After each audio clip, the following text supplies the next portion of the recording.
फरीदाबाद में पत्नी के बीच पहले अनबन हुई, फिर उसके बाद पत्नी मायके चली गई, जहां पति उसे मनाने पहुंचे, लेकिन वापस नहीं लौटे।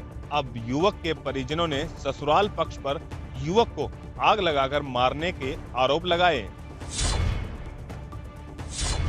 तस्वीरों में दिखाई दे रही ये भीड़ और गुस्साए लोग। फरीदाबाद में अपने बेटे की मौत को लेकर ये लोग हंगामा कर रहे हैं और लड़के के ससुराल वालों पर युवक को आग लगाकर मारने का आरोप लगा रहे हैं। दरअसल युवक नाराज पत्नी को मनाने अपने ससुराल पहुंचा, जहां उसने अपनी पत्नी से कहासुनी को लेकर बात करनी चाहिए और उसे वापस ले जाने की कोशिश की, लेकिन युवक खुद ही घर नहीं पहुंचा।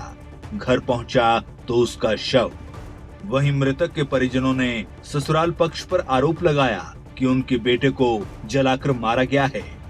परिजनों ने आरोपियों की गिरफ्तारी की मांग को लेकर डेड बॉडी को मोहाना रोड पर रखकर जमकर हंगामा किया। पार्क में बुलाया था उसका बाप एक दिन, तो बाप बोला कि मैं मेरे घर जब आएगी तो जब तो तलाक लेगी तब तो मैं तेरे पास आऊंगा मिलने। तो वो फोन पीछे से फोन कराया, उसने पीछे से ले गए मम्मी पापा भैया मेरा काम पे गया हुआ था, पीछे से उसके पापा ले गए उसको। फिर उसके बाद मेरे भाई 2 दिन गया मिलने, तो उसने बाकी उसकी मम्मी ने उसके भाई ने बोला कि जा रहा है कि या पीटे वो आने के लिए मैं ज्योति से मिलने जाऊंगा, मेरी लोग आई ज्योति जब उसने बोला है कि आज 2 दिन हो गए, तीसरे दिन में अब सबक सिखाना है इसको। माँ ने बड़ी बहन ने ब्याही त्याई बहन है माँ और उसका भाई, उसने बाल पकड़ के मारा है, सिर में लौठी मारी है, मेरा भाई बेहोश होगा, तेल लगा के पेट्रोल डाल दिए उसके ऊपर। वो चेत में आया तो वो भागा इधर उधर, मेरे माँ बाप नहीं थे, भटका डोला मेरा भाई, पूरे ऊंचे गांव के अंदर मेरा जला हुआ भाई भागा है।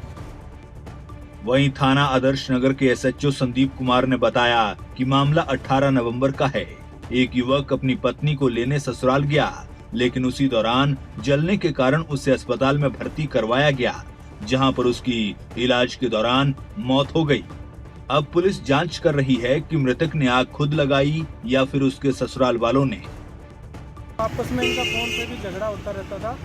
उसके बात करने के लिए उसको लेने के लिए गया था, लेकिन उसने आने से मना कर दिया, उनका वहाँ पे झगड़ा हो गया। तो हमें सूचना मिली थी कि ऐसे ऐसे घर में आग लगा दी, तो मौके पर पुलिस पहुंची थी। तो शुरुआत में हमारे सामने आई थी दोनों पक्षों की तरफ से, लड़की वाले पक्ष की भी यहाँ आके हमारे घर में आग लगा दी और उधर लड़कों की तरफ से पता सूचना मिली थी भाई लड़के की आग लगी, उस वजह से वो हॉस्पिटल में दाखिल है। हमने फिर उसके 19 तारीख को बयान लेके मुकदमा दर्ज कर दिया था। तो दोनों पक्षों ने एक दूसरे पर आरोप लगाए वे हमारे घर में आग लगा दी। इसकी जांच चल रही थी, तो इसका पोस्टमार्टम करवा के अभी इनका यही है कि जल्द से जल्द आरोपियों को गिरफ्तार किया जाए। अब देखना होगा कि पुलिस जांच में क्या कुछ निकलकर सामने आएगा, ताकि सच सामने आ जाए और कोई निर्दोष इस मामले में ना फंसे। गुरुग्राम पुलिस ने एक फर्जी आईएएस रोशन पांडे को काबू किया है। आपको बता दें, रोशन पांडे खुद को आईएएस बताकर लोगों के साथ ठगी किया करता था और उनसे नौकरी दिलवाने के नाम पर पैसे भी लिया करता था। तस्वीरों में दिख रहे इस शख्स ने पैसे कमाने का जो तरीका अपनाया वो वाकई हैरान करने वाला है। पैसे कमाने के लिए युवक ने खुद को आईएएस बताया और फिर लोगों को अपना शिकार बनाया। ये पूरा मामला गुरुग्राम का है, जहां पुलिस ने फर्जी आईएएस को गिरफ्तार किया है, जो लोगों से नौकरी के नाम पर लाखों रुपए ठगता था। शिकायत मिलने के बाद गुरुग्राम पुलिस ने कार्रवाई करते हुए उसे धर दबोचा। दरअसल खुद को आईएएस अधिकारी बताने वाला रोशन पांडे बिहार का रहने वाला है। लाखों की ठगी करने वाला ये युवक डीआरडीओ में नौकरी दिलवाने के नाम पर करीब 10-12 लोगों को ठग चुका है। जब लोगों को उस पर शक हुआ तो उसके बाद पुलिस को सूचना दी गई। शिकायत के आधार पर पुलिस ने मामला दर्ज कर आरोपी की तलाश शुरू की, तो रोशन पांडे को कई फर्जी आई कार्ड के साथ गिरफ्तार किया गया। आरोपी ने नौकरी दिलवाने के नाम पर अपने मकान मालिक को भी शिकार बनाया। झारदा के रहने वाले विकेश ने बताया कि रोशन ने नौकरी दिलवाने के नाम पर उससे 1 लाख रुपए लिए थे और जिस तरीके का आरोपी का रहना सहना था, तो लोगों ने उसे सच में आईएएस अधिकारी मान भी लिया। एक फ्रेंड के थ्रू ये मिला था, एक दोस्त के रूप में ही, जो अपने आप को आईएएस बताते थे वो कि मैं आईएएस हूँ। और स्टार्टिंग में तो उन्होंने 2-3 साल कुछ नहीं करा। 2-3 साल उन्होंने मेरे फैमिली से क्लोज हुए। क्लोज होने के बाद वो नौकरी का झांसा देने लगे कि मैं आपको ये करवा दूंगा, सरकारी नौकरी दिलवा दूंगा और मैं जो हूँ यहाँ पे IAS में जॉइंट सेक्रेटरी हूँ मैं। टोटल सर मेरे जो फ्रेंड्स हैं 14 लोग हैं और जो टोटल जो फ्रॉड हुआ है लाखों रुपए का फ्रॉड है। मुझे उम्मीद यही है कि सर देखो इस मुजरिम के साथ ऐसा किया जाए कि आगे किसी भी व्यक्ति के साथ ऐसा धोखा ना कर सके और मेरे जो पैसे हैं मैं सारे पैसों को अपना रिकवर करवाना चाहता हूँ, क्योंकि इसमें सिर्फ मेरे पैसे नहीं है, मेरे फैमिली और मेरे दोस्तों के पैसे हैं जो वो बहुत बड़ी लायबिलिटी है मेरे लिए। फिलहाल पुलिस ने फर्जी IAS रोशन पांडे को तो गिरफ्तार कर लिया है। वहीं रोशन पांडे से आगामी पूछताछ के दौरान ही ये खुलासा हो पाएगा कि उसके तार कहां-कहां तक जुड़े थे और उसके साथ कितने लोग शामिल थे। करनाल में एक व्यक्ति किराए के मकान पर रहता था, लेकिन उसने अपने आसपास के लोगों को लोन दिलवाने के नाम पर झांसा दिया और उनसे लाखों रुपए ऐंठ कर फरार हो गया। कहीं आंखों से आंसू झलक रहे हैं तो कोई तस्वीर को थामे लाचार खड़ा है। ये हालात उन बेबस लोगों के हैं जिन्होंने एक शादीशुदा जोड़े पर ऐसा भरोसा किया कि अपनी जिंदगी भर की जमा पूंजी 2 लोगों के हवाले कर दी। बदले में उम्मीद लोन की थी जिससे कि ये लोग अपना आशियाना बसा पाएंगे, लेकिन तस्वीर में दिख रहे इन दोनों लोगों ने इनके विश्वास पर ऐसा तमाचा मारा कि अब शायद ही ये कभी किसी पर विश्वास कर पाए। मैं आपका लोन कराऊंगा, आपका लोन हो जाएगा। मेरे को तो 8 महीने हो गया जी, मेरे पैसे लेता है, थोड़े पैसे ले गया मेरे से और आज 5 दिन हो गया उसको सर जी। मेरे को परसों बात हुई, उसके बाद मेरी बात ही नहीं हुई इसके साथ। कह रहे अंकल आपका लोन पास होगा, कराऊंगा। वो यहाँ से कुछ भी नहीं, इसको मकान का कुछ भी नहीं है जी, उसका सब कपड़ा लता सब ले गया जी। सर जी क्या करा, मैं साथ बंदा रहता है, विश्वास कर लिया मैंने उसका। मैंने सोचा मैं चल कोई बात नहीं, साथ ही रहता है। हमारे को क्या पता था ये रातों रात ही फरार हो जाएगा यहाँ। पूरे मोहल्ले के पैसे ले गया? हाँ पूरे मोहल्ले के ले गया जी, यहाँ से तो सभी के पैसे हैं। दरअसल करनाल के शिव कॉलोनी में ये शख्स अपनी पत्नी के साथ किराए के मकान में पिछले 1.5 साल से रहता था और इसी बीच इस शख्स ने अपने आस पड़ोस के लोगों को लोन दिलवाने का झांसा दिलवाया और अपने लोन देने के नाम पर लोगों से पैसा लेता रहा और आखिर में जब लोन दिलवाने की बारी आई तो ये शख्स अपनी पत्नी के साथ 9-11 हो गया। किया 2 जोड़ी पैरों की पंजेब है। लोन के चक्कर में भी तुम्हारे मकान बन जाएंगे, गरीब आदमी हो, धक्के खा रहे हो, दिहाड़ी कर करके इकट्ठे करके दिए उसको, ब्याज पे भी ठा के दिए। तुम्हारे को ऐसे धोखे में मारा, उन्हें ब्याज विश्वास पे भी तुम्हारे को विश्वास नहीं है क्या? तुम्हारे पैसे आ जाएंगे, तुम्हारा मकान बन जाएगा। छोटे बच्चे हैं वे भी काम कर रहे हैं, उसके भी इकट्ठे कर करके। कितने पैसे ले गए? 2 लाख रुपए। हैरानी भरी बात यह है कि दोनों शातिर मियां बीवी ने 1 या 2 लोगों के साथ धोखाधड़ी नहीं की, बल्कि पूरी की पूरी कॉलोनी के लोगों के साथ फ्रॉड कर मौके से फरार हुए। पुलिस भी पूरे मामले की जांच में जुटी है। शिव कॉलोनी के कुछ लोग हमारे पास आए हैं कंप्लेंट लेके, जिन्होंने बताया कि एक राजीव नाम का व्यक्ति अपनी पत्नी के साथ करीब 1 साल से किराए पर रहता था। उन लोगों को उसने अपने झांसे में फंसाया, कुछ दिन बातों में लगाया और लोन देने के बहाने उनसे किसी से 10,000, किसी 20,000, किसी 5,000 ऐसी ठगी करके और विद परिवार कहीं चला गया मकान छोड़ के और उनसे ठगी की है। किराए भी नहीं देके गया और राशन वगैरह का सामान भी नहीं देके गया, दुकानदार के पैसे भी नहीं देके गया। उसके खिलाफ शिकायत मिली, अभी जांच कर रहे हैं, उसके खिलाफ भी कार्रवाई। अब शातिर जोड़े ने कहीं पैसे उधार लिए तो किसी को लोन का झांसा देकर बेवकूफ बनाया। ना तो अपने मकान मालिक का किराया दिया और ना ही राशन के बकाया पैसे चुकता किए। शातिर जोड़े ने शिव कॉलोनी के लोगों का ऐसा विश्वास जीता कि शायद ही शिव कॉलोनी में कोई ऐसा शख्स बचा होगा जिससे कि शातिर जोड़े ने पैसे ना लिए हो। फिलहाल पुलिस ने मामला दर्ज कर जांच शुरू कर दी है। देखना ये होगा कि पुलिस शातिर ठग को कब तक गिरफ्तार कर पाती है। हैदराबाद के लाल बहादुर स्टेडियम में नेशनल पावर लिफ्टिंग चैंपियनशिप का आयोजन किया गया, जिसमें कुरुक्षेत्र के 15 वर्षीय विक्रम सिंह ने कांस्य पदक पर कब्जा किया। बात अगर खेलों की हो और हरियाणा का नाम ना हो, ऐसा हो ही नहीं सकता, क्योंकि खेलों में हरियाणा का दबदबा शुरू से ही कायम है। देश और दुनिया में हरियाणा के खिलाड़ियों का बेहतरीन प्रदर्शन मेडलों की संख्या लगातार बढ़ाता रहा है और हरियाणवी खिलाड़ी देश और दुनिया में हरियाणा का नाम चमकाते रहे हैं। दूध दही का खाना और सीधा साधा बाणा वाले हरियाणा की अब खेलों में एक अलग ही पहचान बन गई है। हैदराबाद में हुई राष्ट्रीय पावर लिफ्टिंग चैंपियनशिप में हरियाणा के खिलाड़ी ने परचम लहराते हुए कांस्य पदक पर कब्जा किया है।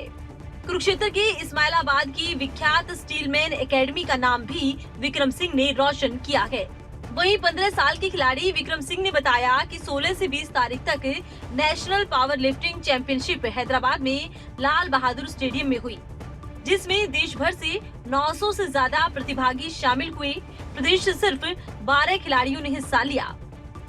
हम Hyderabad Indian power lifting game खेलने के लिए गए थे। पहले हम नॉर्थ इंडिया में खेलते थे जहाँ पे भी मेरा गोल्ड था। अब हम ऑल इंडिया में खेलने गए थे जहाँ पे मैं 3rd पोजीशन पे आया हूँ और अगली बार मेरी पूरी कोशिश रहेगी कि मैं गोल्ड प्राप्त करूं। और जैसे ही हमारे कोच हैं स्टीलमैन ऑफ इंडिया, जैसे इन्होंने अपना भी पूरे इंडिया में अपना नाम किया है, वैसे ही मैं भी अपना पूरे इंडिया में पूरे वर्ल्ड में अपना नाम करूंगा और अपने देश का नाम ऊंचा करूंगा। खेलों में बेहतरीन प्रदर्शन करने वाले हरियाणा के खिलाड़ी जहां भी जाते हैं वहां अपनी छाप छोड़कर आते हैं। उम्मीद है आगे भी खिलाड़ी उम्दा प्रदर्शन करते रहेंगे और प्रदेश का नाम रोशन करते रहेंगे। दिल्ली में वायु प्रदूषण एक बड़ी समस्या बनता जा रहा है। एक तो मौसम ठंडा हो गया है और दूसरा हवा धीमी रफ्तार से चल रही है। ऐसे में AQI लेवल अभी भी खराब श्रेणी में बना हुआ है। देश की राजधानी दिल्ली में सांस लेना अभी भी दूभर हो रहा है। वायु प्रदूषण से हालात अभी भी बदतर बने हुए हैं। तस्वीरें राजधानी की हैं। लोग सड़कों पर निकल तो रहे हैं, लेकिन फेस पर मास्क लगाकर। वाहन तो चला रहे हैं, लेकिन लाइटें जलाकर। आसमान में छाई स्मॉग की चादर ने लोगों की टेंशन को बढ़ा दिया है। दिक्कत साइकिलिंग के लिए बहुत होती है, क्योंकि जब मैं डेली आता था तो काफ़ी ज़्यादा साइकिल कर पाता था। बट अभी पॉल्यूशन की वजह से जैसे हमें बहुत ब्रीथिंग प्रॉब्लम होती है, काफ़ी जगह रुक रुक के चलना पड़ता है और आँखों में बहुत ज़्यादा जलन होती है, जिसकी वजह से थोड़ा हमें भी रेस्ट करना पड़ता है, करा नहीं जाता कंटिन्यूस। तो मेरे को जैसे आंखों में जलन होती है और सांस लेने में दिक्कत हो रही है। मैं भी जैसे एक वीक के बाद में जैसे पहले गाइडलाइंस थी कि भाई आप सुबह सुबह मॉर्निंग वॉक वगैरह बंद करिए, तो अभी थोड़ा 1-2 दिन से सुनने में आ रहा है थोड़ा कम है पॉल्यूशन। तो मैं आज हम जैसे हम पूरे ग्रुप के साथ यहाँ पे साइकिलिंग के लिए आए हैं, लेकिन ऐसा फील नहीं हो रहा। पॉल्यूशन तो उसी लेवल का लग रहा है हमें।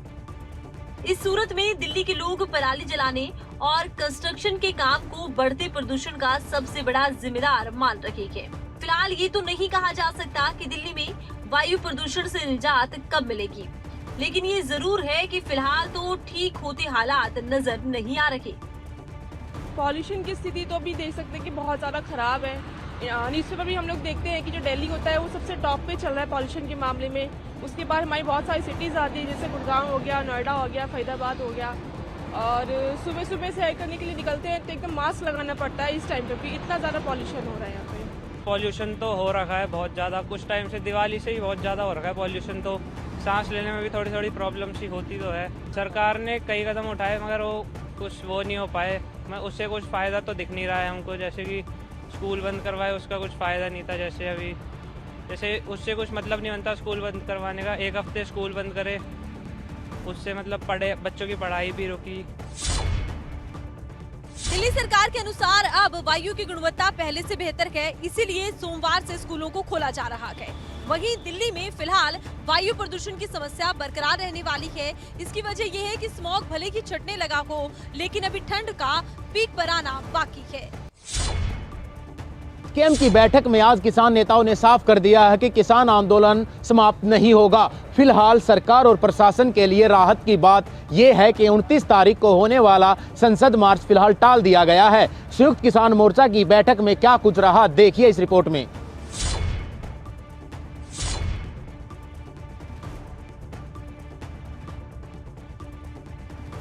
एक साल से ऊपर का समय बीत चुका है। किसान आंदोलन का दौर जारी है। 19 तारीख को पीएम मोदी ने तीनों कृषि कानून वापस लेने का ऐलान तो कर दिया और तब लगा कि अब आंदोलन खत्म होगा, आंदोलनकारियों की घर वापसी होगी, लेकिन ऐसा हुआ नहीं।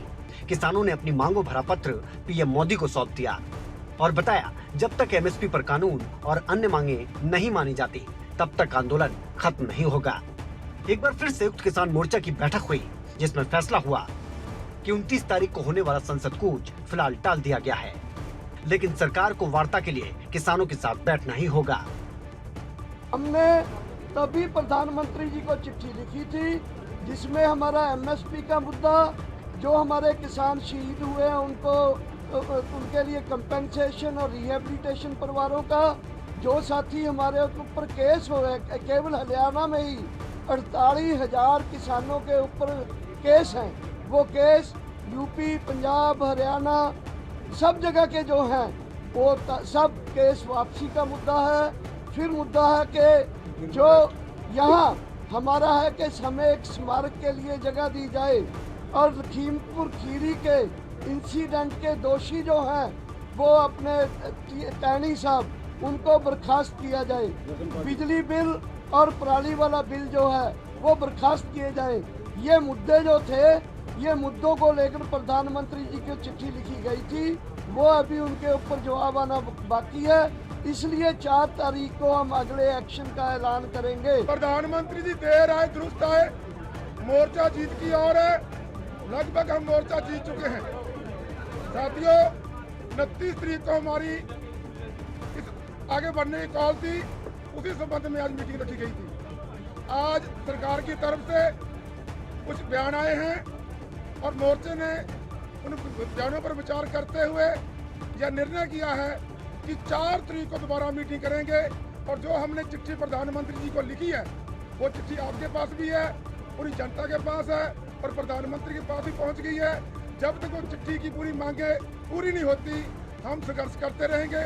और 4 तारीख को अगर हमारी मांगे जो शेष है ना मानी गई, तो हमें कोई सख्त ऐलान करना पड़ेगा। सरकार को संयुक्त किसान मोर्चे से वार्ता की टेबल पर लौटना पड़ेगा। वार्ता की टेबल पर आकर के शेष हमारे मुद्दों पर आकर के बात करे।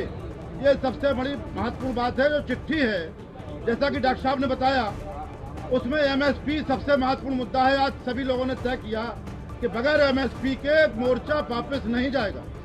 और हमारे जो मुकदमे हुए हैं, हमारे जो शहीद हुए हैं, लखीमपुर वाला पूरा प्रकरण हमारा अभी डिले है, वहाँ निर्दोष किसानों पे मुकदमे हो रहे हैं, जेल भेजा जा रहा है। इन सारे मुद्दों पर सरकार टेबल पर आकर के वार्ता करे, बैठ करके वार्ता करे। और अगर इन सारी चीजों पर 4 तारीख तक कोई फैसला नहीं होता है, आज जो सरकार ने घोषणाएं की उनसे हम लोग सहमत नहीं हैं। आकाशवाणी से हम लोग सहमत नहीं होंगे।